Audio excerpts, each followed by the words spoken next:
we get started, make sure you hit the subscribe button and press bell icon to never miss any latest news. What Trump just did will go down in history as day USA was saved from Wall Street's greed.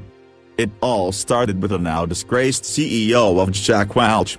He started the offshoring boom to line his pockets and those of other large shareholders. Other companies quickly followed suit. Our politicians were bought off and America plunged into a series of mini recessions that some workers were never able to get out of. Jack and the others who sold America out came up with ever-desperate corporate doublespeak to try to hide what they were really doing. Wall Street and the media elites ate it up and America was inundated with catchphrases to hide the lie. But we weren't stupid. We saw the only new jobs available at Burger King and watched in horror as they added insult to injury and started importing cheaper foreign workers. They made us drain.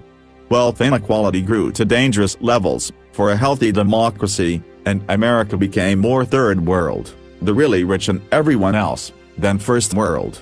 Then the greedy geniuses let China into the WTO. They saw more dollar signs they could skim from hiring basically slave labor in China. Corporate profits took off while wages went south. The American worker never recovered. But these morons also allowed China to blackmail them, access to slave labor for your intellectual property. The clowns in charge didn't see a problem with this, and in a blink of an eye, 18 years, China went from a backwater militarily and economically to a real rival to America's leadership. In the process, they saddled this country with trillions in debt while they laughed all the way to the bank. It was the single biggest mistake in the history of the world, and thankfully Trump just ended it. Instead of thanking him for saving America, Wall Street and the media elites are whining the sky is falling. The sky is falling. The sky is not falling. This is not a catastrophe unless you are China or a greedy corporate CEO. From the Daily Caller, the Trump administration will impose about $60 billion in new trade penalties against China, the first targeted trade measures aimed directly at Chinese economic aggression.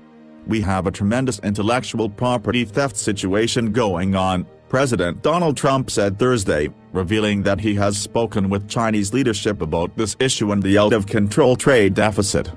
The U.S. is preparing to take punitive action against China to the tune of tens of billions of dollars.